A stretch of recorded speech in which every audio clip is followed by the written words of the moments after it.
In the darkest corners of human behavior lies a truth we often turn away from. Given the right conditions, ordinary people can be persuaded or broken into causing unthinkable harm. This isn't just about war or interrogation rooms, it's about how control seeps into the human psyche, reshaping our sense of morality, identity, and reality itself.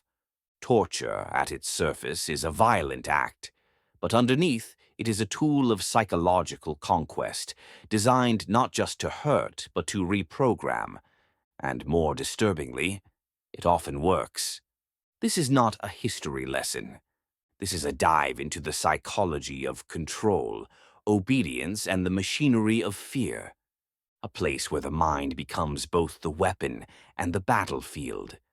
Torture has existed in nearly every era of civilization, from ancient empires to medieval inquisitions to the classified black sites of modern governments. It has evolved, not just in method, but in purpose. While it's easy to view torture as barbaric violence, it's often a calculated system, a deliberate dismantling of human will. It doesn't begin with screaming.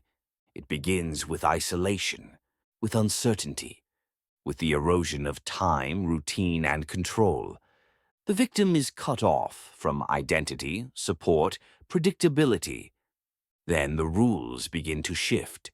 Rewards and punishments become random. You might be fed today, ignored tomorrow, spoken to kindly, then humiliated without warning.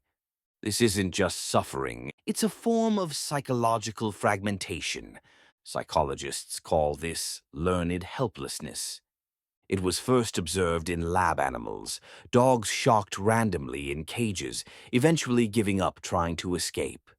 But humans, we're no different when the conditions are right. A person subjected to unpredictable pain or pressure with no sense of agency will eventually stop resisting. Not because they agree, not because they believe, but because they no longer trust their own instincts to survive. They become dependent. And in dependency, control is complete. In 1971, the Stanford Prison Experiment offered a disturbing reflection of this dynamic. Volunteers were divided into guards and prisoners in a simulated prison.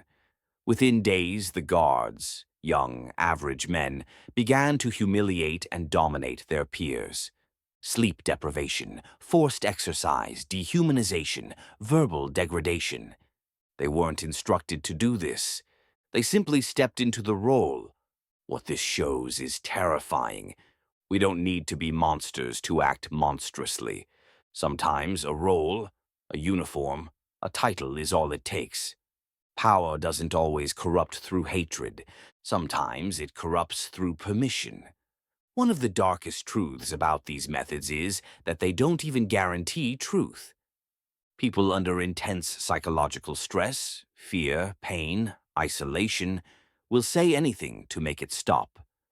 The Salem witch trials were fueled by confessions extracted through manipulation, fear, and psychological torment.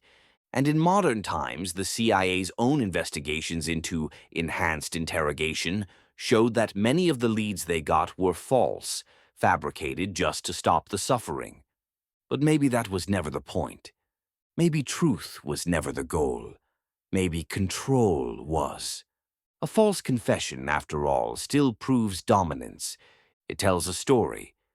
We broke them. We were stronger. That kind of symbolic victory can matter more to regimes or systems than any intelligence. But why do we comply at all? In the 1960s, the Milgram experiment asked participants to deliver electric shocks to a learner every time they got a question wrong. The shocks were fake, the screams pre-recorded. But the participants didn't know that. They hesitated. They squirmed.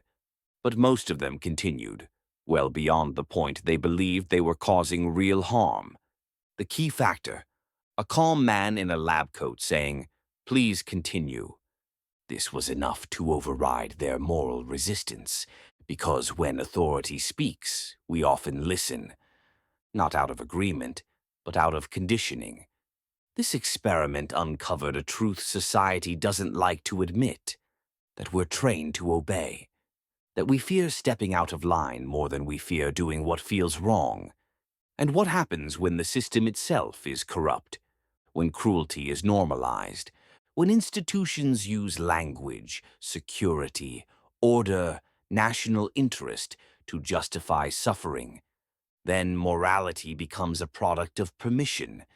The line between right and wrong becomes elastic, bent by uniforms, titles, and hierarchy. The guard becomes the aggressor, the doctor becomes the enabler, the witness becomes silent. Torture doesn't always leave scars you can see. Sometimes it leaves silence. It leaves obedience. It leaves a person who no longer questions, because questioning got them hurt. This is the darkest part of psychological control. It doesn't just aim to punish the body, it aims to rewrite the soul, to make someone doubt their memories, to confuse their values, to replace resistance with routine. And here's what's most chilling. The system that breaks people can feel ordinary. Clean hallways, polite instructions, clinical reports, pain wrapped in procedure. We like to believe we'd resist, that we'd speak up, that we'd hold to our values, no matter the cost. But history, science, and psychology tell us otherwise. They show us that under pressure, in isolation, faced with fear and stripped of choice, even the strongest minds can bend. This doesn't mean we're evil, it means we're human, and humanity is fragile. This is Faint Broadcast.